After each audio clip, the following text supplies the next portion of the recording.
સૌથી પહેલા હું મીડિયાના માધ્યમથી કહેવા માંગીશ કે આજે પાટણના લોકો માટે બહુ ગૌરવવંતો દિવસ હતો. સામાજિક સમરસતાનું ઉત્તમ ઉદાહરણ કહી શકાય એવા વીર મેઘમાયાજી, જેને પાટણના લોકો માટે, પાટણની જનતા માટે પીવાના પાણી માટે બલિદાન આપી અને સામાજિક સમરસતાનું એક ઉત્કૃષ્ટ ઉદાહરણ પૂરું પાડ્યું હતું. આવા મહાન પુરુષના કાર્યક્રમના પ્રસંગે આવી અને સૌથી પહેલા તો આવા રાજકીય નિવેદનો કરવા, બફાટ કરવો યોગ્ય એટલા માટે નથી કે ઘણા બધા ભારતીય જનતા પાર્ટીના પણ ઘણા બધા નેતાઓ આવેલા, અન્ય પક્ષના પણ કોઈ વ્યક્તિએ આવા નિવેદનો કર્યા નથી. પરંતુ મને લાગે છે કે જે નિવેદનો થયા છે એ નિવેદનો એટલા માટે થયા છે કે ઘણા લોકોને મીડિયાની અંદર આવા બફાટ કરી અને ગમે તેના વિશે ગમે તે બોલવાની ટેવ પડી ગઈ છે.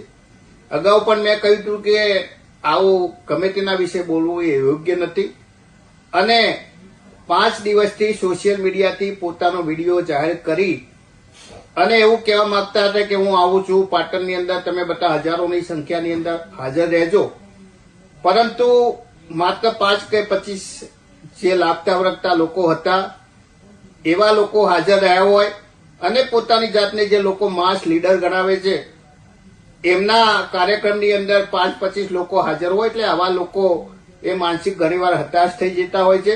એ લઘુતા ગ્રંથિથી પીડાતા લોકો એ પોતાના પગ નીચેથી જાણે ધરતી ખસી જાય હોવી લાગે છે અને આવી પરિસ્થિતિમાં પોતાની સાયકોલોજીકલી લીધે પોતાની માનસિક સ્થિતિ ગુમાવી દે છે. એટલે ગમે તેવા નિવેદનો કરે યોગ્ય નથી. અમે હંમેશા સામાજિક સમરસતામાં માનવાવાળા છીએ અને સામાજિક સમરસતાના સામાજિક પ્રસંગોની અંદર આવા નિવેદનો આપી અને સમાજ વચ્ચે વગવિખર કરાવવાની જે વાત છે એ યોગ્ય નથી. આવા લોકો આવા ખોટા નિવેદનો કરી અને કોંગ્રેસ પાર્ટીને નુકસાન કરી રહ્યા છે.